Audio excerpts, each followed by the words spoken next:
Hi, welcome to the reading of our new book, Jerry Spinelli's Report to the Principal's Office. Let's read about what the story is going to incur in the back. It's the first day of school at Plumstead Middle School, and already there's trouble.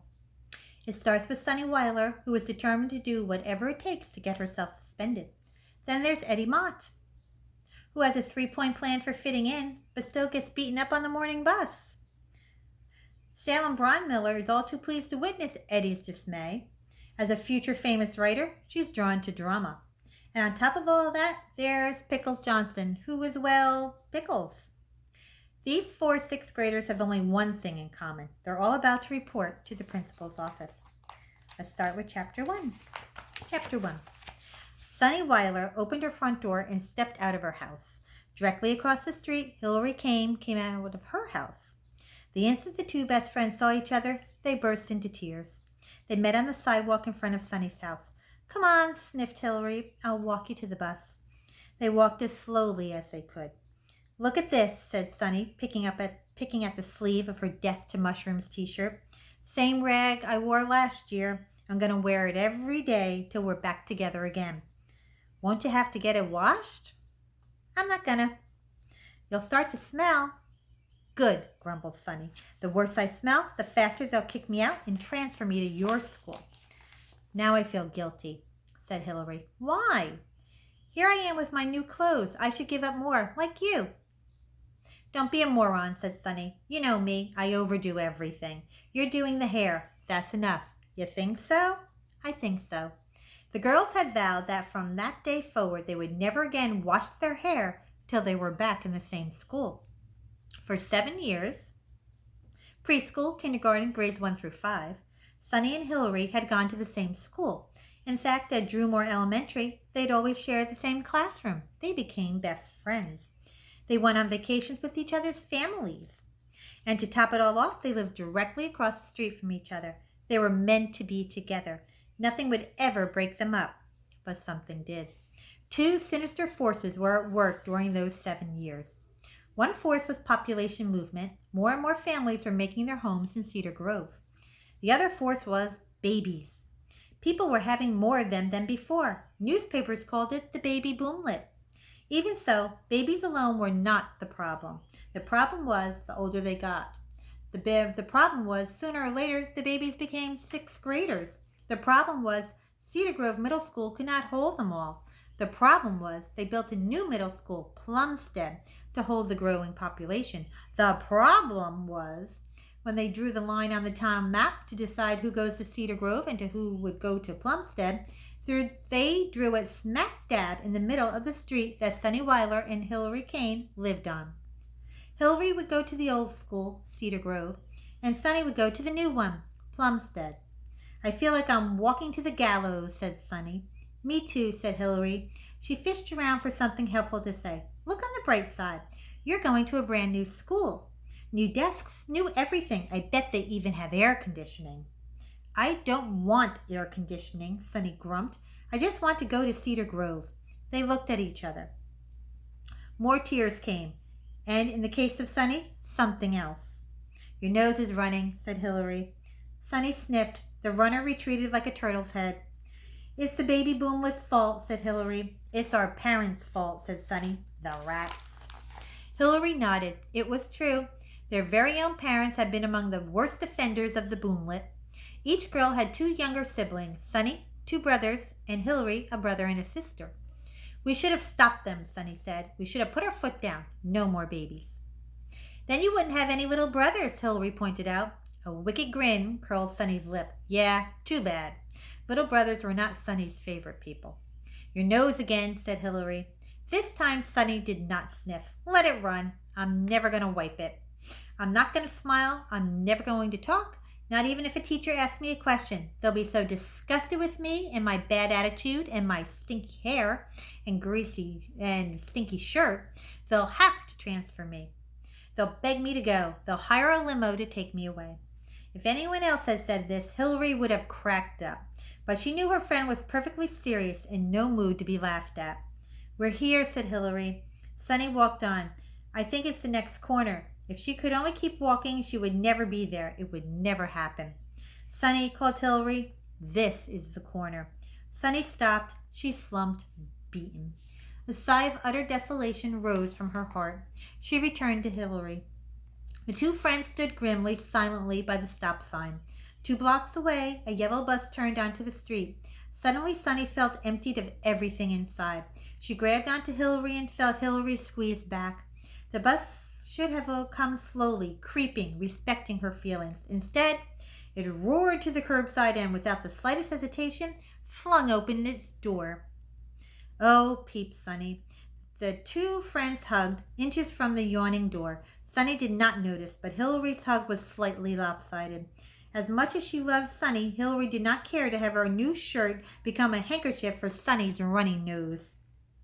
"Let's go, girls," called the bus driver. "I got a lot of people to pick up."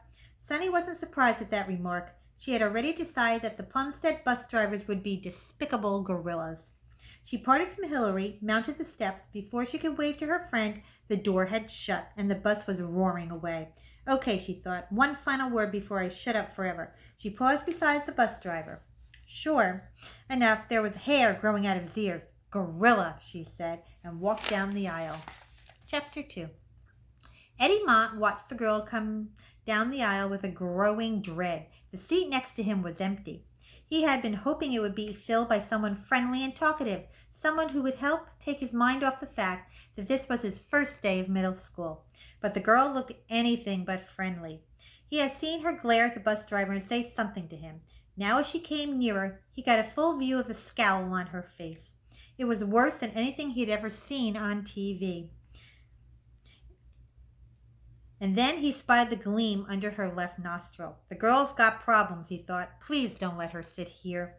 But sit there she did, plopped herself right down next to him, scowling straight ahead.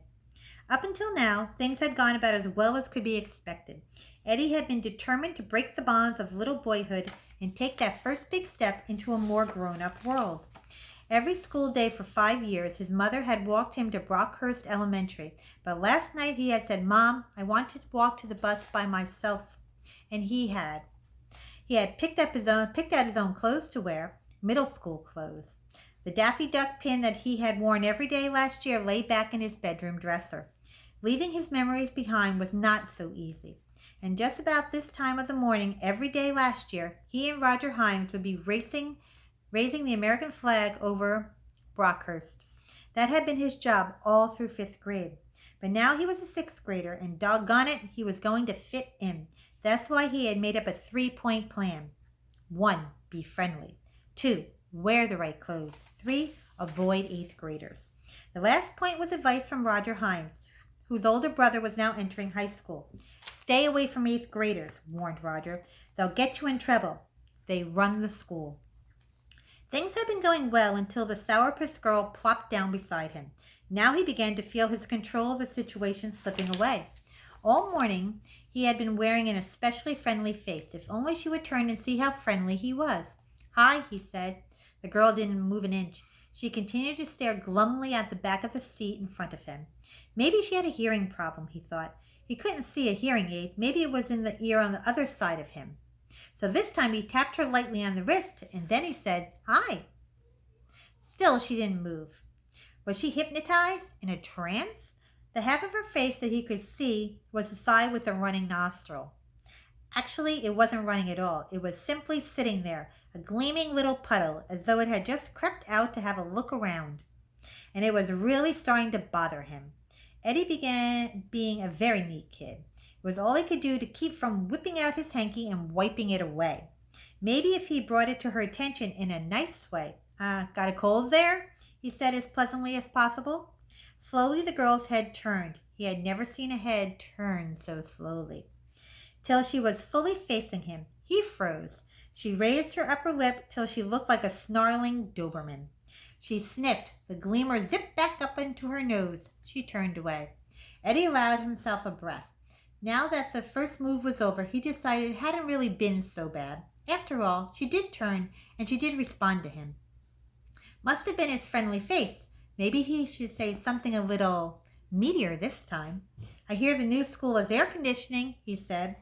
Again the head slowly turned. The girl spoke. The next person that tells me the new school has air conditioning is going to get a punch in the face. For the rest of the ride, Eddie looked out the window.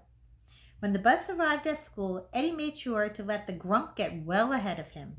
It was slow going down the aisle. As the bus had been filled to the gills, Eddie was scrunched front and back. He held his lunch bag to his chest. Everybody towered over him. There was a commotion up front, bringing the aisle to a standstill. Kids up front were yelling to kids in the back, all 8th graders, no doubt. The kids up front were calling for their football. The kids in back were saying they didn't have it. The kids up front said they weren't getting off till they got it. The bus driver was calling them all delinquents and telling them to get off the bus. He had a job to do. "Throw the ball," yelled the guy up front. "Okay," yelled the guy behind. "You asked for it," and suddenly Eddie was off his feet, hands under him from ankles to shoulders. He was horizontal, on his back, staring straight up at the white ceiling of the bus. "Here!" yelled the voices below him, and he was flying down the aisle, above the aisle, clutching his lunch bag, landing in a squirmy bed of hands. "Hey!" yelled the new voices. "This isn't our ball!" And he was flying back down the aisle. At that point, the bus driver was totally wacko and started tossing kids off the bus. When Eddie came to his senses, he found himself alone on the back seat. Okay, so far, how is the first day of school going for Eddie and Sunny? Not too well. Join me next time for Chapter 3. Have a great day.